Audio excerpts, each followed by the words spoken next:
Euzu billahi mineşşeytanirracim. Bismillahirrahmanirrahim. Rabbi şrah li sadri ve yessir li emri vahlul uqdeten min lisani yefqahu qavli. Salam hörmətli izləyicilər, hər vaxtınız xeyir olsun. Bugünkü mövzumuz əxlaq elminin faydası və onun digər elmlərdən üstünlüyü haqqında olacaq inşallah. Əxlaq elminin faydası və digər elmlərdən üstünlüyü haqqında qısa olaraq bunu deyə bilərik ki, bu elm insana yaxşı əməllərlə pis əməlləri tanıtdırır və onları bir-birindən fərqləndirir. Bu elm insanı bu dünyada izzətə, axirətdə isə səadətə çatdırır. Və təbii olaraq belə bir elmin faydası və digər elmlərdən üstün olması açıq-aydın şəkildə görsənir. Əlbəttə ki, başqa elmlərin də özünə görə faydaları var. Amma əxlaq elmi ilə müqayisədə isə əxlaq elmi daha faydalı, daha mühümdür. Niyə? Çünki bu elm insanı əbədi səadətə çatdırır. Baxın, əgər bir insan, məsələn, kəlam elmini, fiqh elmini və ya bu kimi digər elmləri ola bilər ki, yaxşı bilsin, mükəmməl bilsin.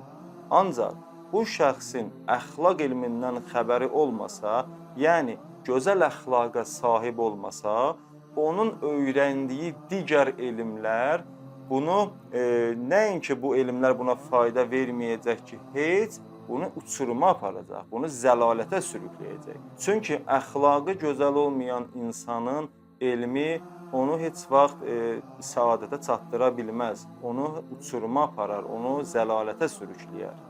Diqqət edin, əxlaq elminin sahəsi məxluqatın ən üstünü olan insan ruhudur ki, o ruhun vasitəsilə insan heyvan mərhələsindən mələklər mərhələsinə yüksəlirlər.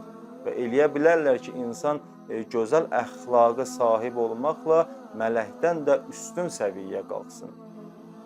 Amma ilk baxışda insanlar heyvandan fərqlənmirlər. İstər cismi baxımdan olsun, istərsə də bəzi cəhətlərinə görə. Ona görə də Allah Teala Furqan surəsinin 44-cü ayəsində belə buyurur. Əuzu billahi mineşşeytanirracim.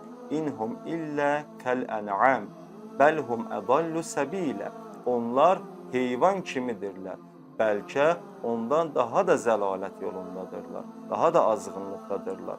Amma bütün bunlara baxmayaraq insan elə edə bilər ki, mələkdən də üstün bir səviyyə çatsın. O ki, Allah Teala buyurur, onlar heyvan kimidirlər.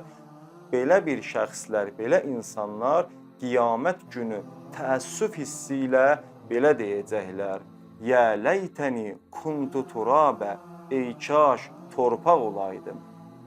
Ona görə də insan nə qədər ki, nəfəs alır, verir, ölməkdir, bu dünyada çalışmalıdır, bacardığı qədər ən gözəl əxlaq sahiblərindən olsun. Gözəl əxlaqa sahib olaraq insanlara da bunu təbliğ etsin, cəmiyyətdə gözəl əxlaqı nümayiş elətdirsin. Baxın, Allah Təbarək və Teala hədis-i qudsidə Həzrəti Peyğəmbər salavatullaha xitab edərək belə buyurur. Ləvlə kəlləmə xaləqtul əfləq. Əgər sən olmasaydın, göyləri və yeri yaratmazdım. Təbii ki, bu da Həzrəti Peyğəmbər salavatullahın Allah Teala'nın yanında necə böyük bir məqam və hörmət sahibi olmasını göstərir. Peyğəmbər salavatullah özü buyurur ki, İnni vəzəntu bi ümməti fərəcəhtu bihim. Mən bütün ümmətimlə müqayisə edildim və onların hamısından üstün gəldim. Məlum məsələdir ki, bu üstünlük cismi baxımdan deyil. Çünki cismi baxımdan hamı eyni səviyyədədir. Yəni, hamının bədəni var, başı, əli, əyağı, hamı bu şeylərdə müştərəkdir, hamı da eynidir. Bəs yaxşı, bu üstünlük fərqi nədədir?